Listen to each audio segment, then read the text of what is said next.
When you ask someone, what is the first thing you did on the first day of Thanksgiving break?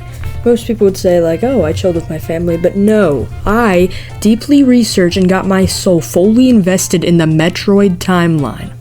Anyways, let's get into the video.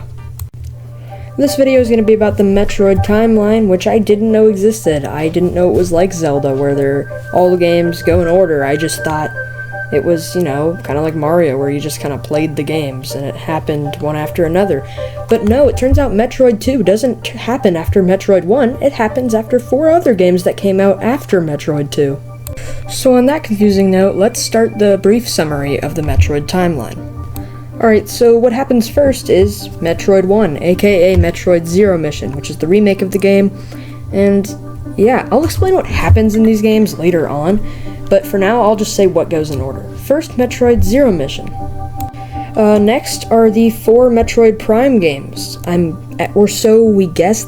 The fandom wiki said that Metroid Prime 4 will most likely take place after Metroid Prime 3, which makes sense to me, so for now, until December 4th, this is what the Metroid Prime timeline looks like. So, after the 3D games, the second Metroid game comes out, which has always confused me. Metroid 2, aka Metroid Samus Returns, which is the remake of the game. That happens, then Super Metroid happens, which is my personal favorite Metroid game. Then Metroid Other M, which is my least favorite Metroid game. And then C-Mize's favorite Metroid game, Metroid Fusion. And then finally, one of the only Metroid games I have yet to play, Metroid Dread, which takes place last in the timeline, which I'm going to play this game eventually. It looks really good, but yeah, there's your brief summary of the timeline. Now let's go into what happens in each of these games. Spoilers for all of these games, by the way. Okay, let's start with the very first game, Metroid Zero Mission. The bounty hunter Samus Aran is sent to the planet Zebes to stop the space pirates from using dangerous Metroids as weapons. After defeating the space pirate leaders Ridley and Kraid and destroying Mother Brain, her ship is ambushed, forcing her to crash land on Zebes. With her power suit destroyed, she must infiltrate the space pirate mothership in disguise, eventually finding and restoring an older, more powerful suit in the ruins of Chozodia before facing a final powerful space pirate threat to escape the planet. Moving on to Metroid Prime, Samus Aran investigates a distress signal on the planet Talon 4, discovering it to be a space pirate operation. The pirates are mining the dangerous substance Phazon and experimenting with it, which was brought to the planet by an ancient meteor impact that also wiped out Chozo, who once lived there.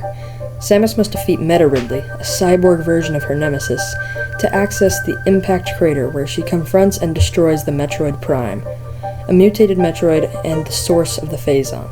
The game's ending shows the Phazon-corrupted suit, remnants of Samus and the Metroid merging into a new creature, Dark Samus. Moving on to Metroid Prime 2 Echoes, Samus Aran investigates a missing Galactic Federation troop on the planet Aether, only to discover a world split between a light and dark dimension and a war between the Luminoth and the Shadowy Ing.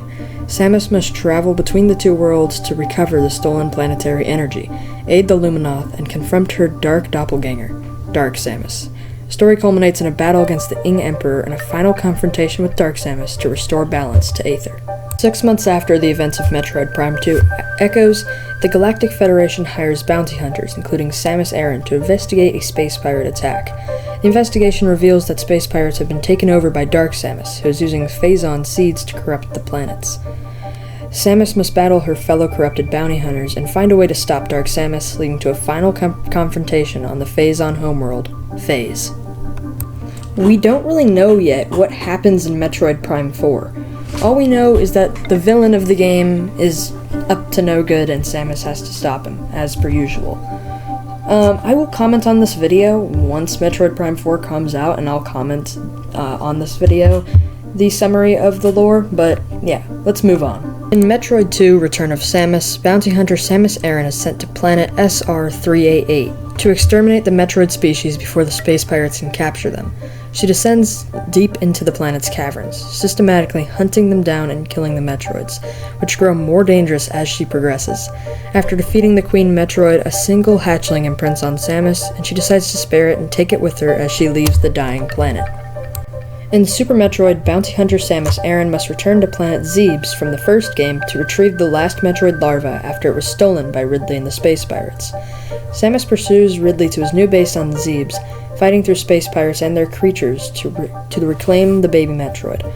The mission becomes a desperate fight for survival as Samus battles her old foes to stop the space pirates from using the Metroid powers, and ultimately faces a final confrontation with the Mother Brain. In Metroid Fusion, Samus, after being infected by the parasitic X-organisms on the planet SR388 from the game Metroid 2, Samus Aran is rescued and cured by a Metroid vaccine, which gives her new abilities but also makes her vulnerable to the X-parasites. She's sent to investigate a disturbance at the Galactic Federation Research Station, where she discovers the X have infected the station and created the SAX, a powerful X-parasite mimicking Samus herself. To stop the X from spreading, she must destroy the SAX and ultimately crash the station into SR388 to eradicate the threat entirely.